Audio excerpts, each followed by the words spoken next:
একটা মাত্র হাদিস আমি আপনাদের সাথে শেয়ার করতে চাই। আমার খুব পছন্দের একটা হাদিস। আল্লাহর কাছে দোয়া করে আল্লাহ পাক যেন আমাকে এবং আপনাদের সবাইকে হাদিসটার উপর আমল করার তৌফিক দান করেন এবং এই হাদিসটা প্রচার করার তৌফিক দান করেন।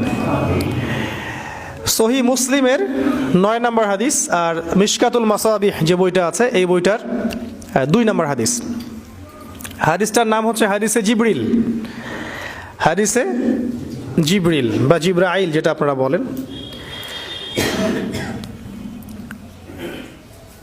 রাসূলুল্লাহ সাল্লাল্লাহু আলাইহি ওয়াসাল্লাম, আমরা নবীর নাম শুনলে দরুদ পড়ব, তিনি একদিন মসজিদে ঠিক এভাবে বসেছিলেন আর তার আশপাশে সাহাবায়ে কেরাম রাদিয়াল্লাহু আনহু এভাবে ঘিরে ধরেছিলেন। এমত অবস্থায় মসজিদে একজন ব্যক্তি প্রবেশ করলেন। আমি অল্প করে বলছি, শর্ট করে বলছি, অনেক লম্বা হাদিসটা।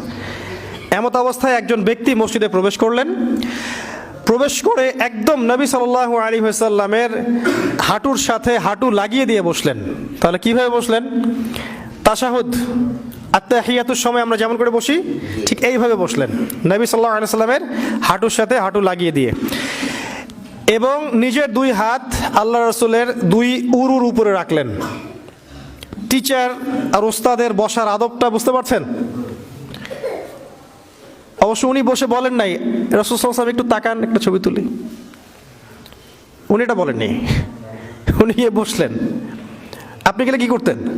হুজুর একটু তাকান, আপনার ফোন নাম্বারটা একটু দেন হুজুর। এবার তাকে প্রশ্ন করছেন, ওই ব্যক্তি রাসূলুল্লাহ সাল্লাল্লাহু আলাইহি ওয়াসাল্লামকে প্রশ্ন করছেন, ইয়া মুহাম্মদ, বলছেন ইয়া মুহাম্মদ, হে মুহাম্মদ সাল্লাল্লাহু আলাইহি ওয়াসাল্লাম, আখবিরনি আনিল ইসলাম, আখবিরনি আনিল ইসলাম, আমাকে ইসলাম সম্পর্কে বলুন। জানতে এসেছেন, ইসলাম সম্পর্কে বলুন।